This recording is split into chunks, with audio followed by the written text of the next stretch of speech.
ಈಸಿಯಾಗಿ ಕಡುಬು ಮಾಡೋದು ಯಾವ ರೀತಿ ಅಂತ ಹೇಳ್ಕೊಡ್ತೀನಿ ನೋಡಿ. ಇದನ್ನು ಬಿಸಿ ನೀರಿನಲ್ಲಿ ಅಕ್ಕಿ ಹಿಟ್ಟು ಹಾಕಿ ಹಿಟ್ಟಿದ್ದೆ. ಈಗ ಸ್ವಲ್ಪ ತಣ್ಣಗಾಗಿದೆ, ನಮಗೆ ಚೆನ್ನಾಗಿ ನಾದೋ ಥರ.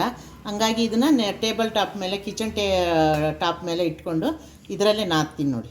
ಈಸಿಯಾಗಿ ಮಾಡ್ತೀನಿ ನೋಡಿ. ಈಗ ಹಿಟ್ಟು ಎಲ್ಲ ಚೆನ್ನಾಗಿ ನಾದ್ಕೊಂಡು ಹಿಂಗೆ ನಾದ್ಕೊಂಡು ಇಟ್ಕೋಬೇಕು. ಕೈ ಸುಡೋಲ್ಲ. ಈಗ ಬಿಸಿ ನೀರೆಲ್ಲ ತಣ್ಣಗಾಗಿರುತ್ತೆ, ಇಟ್ಟಿದ್ವಲ್ಲ ನೋಡಿ. ಹಿಂಗೆ ನಾದ್ಕೊಂಡು ಇಟ್ಕೋಬೇಕು. ನಮ್ಗೆ ಯಾವ ಥರ ಎಷ್ಟು ಅಗಲ ಬೇಕೋ ಅಷ್ಟು ಅಗಲದ್ದು ಒಂದು ಉಂಡೆ ಮಾಡ್ಕೋಬೇಕು. ಉಂಡೆ ಮಾಡಿಕೊಂಡು ಈ ಥರ ಹಾಳೆಗಳು, ಕವರಿನ ಹಾಳೆಯಲ್ಲಿ ಇಟ್ಕೊಂಡು ಹಾಳೆನ ತಗೊಂಡು ಇದನ್ನ ಮೇಲೆ ಇಟ್ಬಿಟ್ಟು ಪ್ರೆಸ್ ಮಾಡಿದ್ರೆ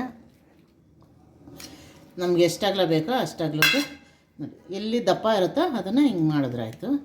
ಹಿಂಗೆ ಹಾಳೆನ ಎತ್ಬಿಟ್ಟು ಈಸಿ ಕಡುಬು ಮಾಡೋದು. ಕಜ್ಜಿಕಾಯ್ದು ಮೋಲ್ಡ್ ಇರುತ್ತಲ್ಲ, ಮೋಲ್ಡ್ ಒಳಗೆ ಹಾಕ್ಕೊಂಡು ನೋಡಿ. ನಾನು ಎರಡೂ ಥರದ್ದು ಮಾಡ್ತಾಯಿದ್ದೀನಿ. ಕಪ್ಪು ಎಳ್ಳಿಂದು ನಮ್ಮ ಮಗನಿಗೆ ಇಷ್ಟ, ಇದು ಬಿಳಿ ಎಳ್ಳಿಂದು. ನಿಮ್ಗೆ ಬಿಳಿ ಎಳ್ಳಿಂದೇ ಹಾಕಿ ತೋರಿಸ್ತೀನಿ. ಅದರಲ್ಲಿ ಬಿಳಿ ಎಳ್ಳಿಗೆ ನಾನು ಫಿಲ್ಲಿಂಗ್ಸು ಕೊಬ್ಬರಿ, ಅದು ಆಮೇಲೆ ಕಡಲೆಕಾಯಿ ಬೀಜ, ಹುರ್ಗಡ್ಲೆ, ಎಳ್ಳು ಎಲ್ಲನೂ ಹುರಿದು ಹಾಕ್ಕೊಂಡಿರೋದು. ವಾಸನೆ ಬರೋದಿಲ್ಲ. ಹಸಿದು ಹಾಕಿದ್ರೆ ವಾಸನೆ ಬಂದ್ಬಿಡ್ತು ನೋಡಿ. ಇಷ್ಟು ಫಿಲ್ಲಿಂಗ್ ಹಾಕ್ಬಿಟ್ಟು ಜಸ್ಟ್ ಹಿಂಗೆ ಕ್ಲೋಸ್ ಮಾಡಿದ್ರೆ ಆಯಿತು. ಈ ಎಕ್ಸ್ಟ್ರಾಸ್ ಎಲ್ಲ ಎತ್ಕೊಂಡ್ರೆ ಆಯಿತು. ನೆಕ್ಸ್ಟ್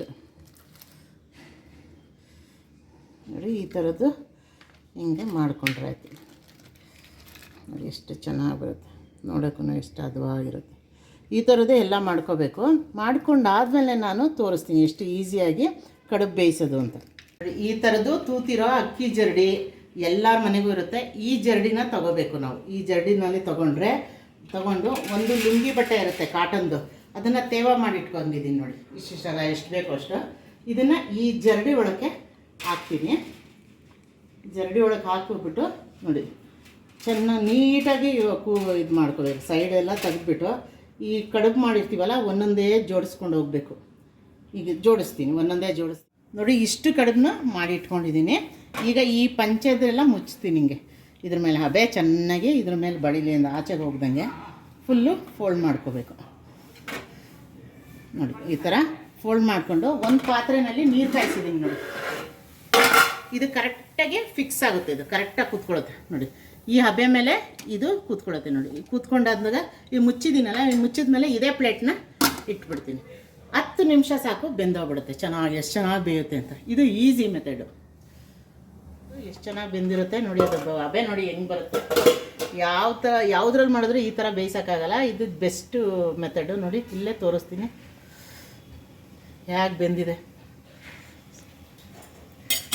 ಈಗ ಒಂದು ಬಟ್ಟೆನಲ್ಲಿ ಸಿಮ್ಮಲ್ಲಿ ಇಟ್ಕೊಂಡ್ಬಿಡ್ಬೇಕು. ಅದೇ ನೀಟಿಗೆ ನೆಕ್ಸ್ಟ್ ಹೊಡೆದಿರೋದು. ನೆಕ್ಸ್ಟ್ ಇದನ್ನು ಹಾಕೋದು ನೋಡಿ. ಸ್ವಲ್ಪ ತಣ್ಣಗಾದ್ಮೇಲೆ ಎಲ್ಲ ಎತ್ತಿ ಇಟ್ಕೊಳ್ಳೋದು. ಹೇಗಿದೆ.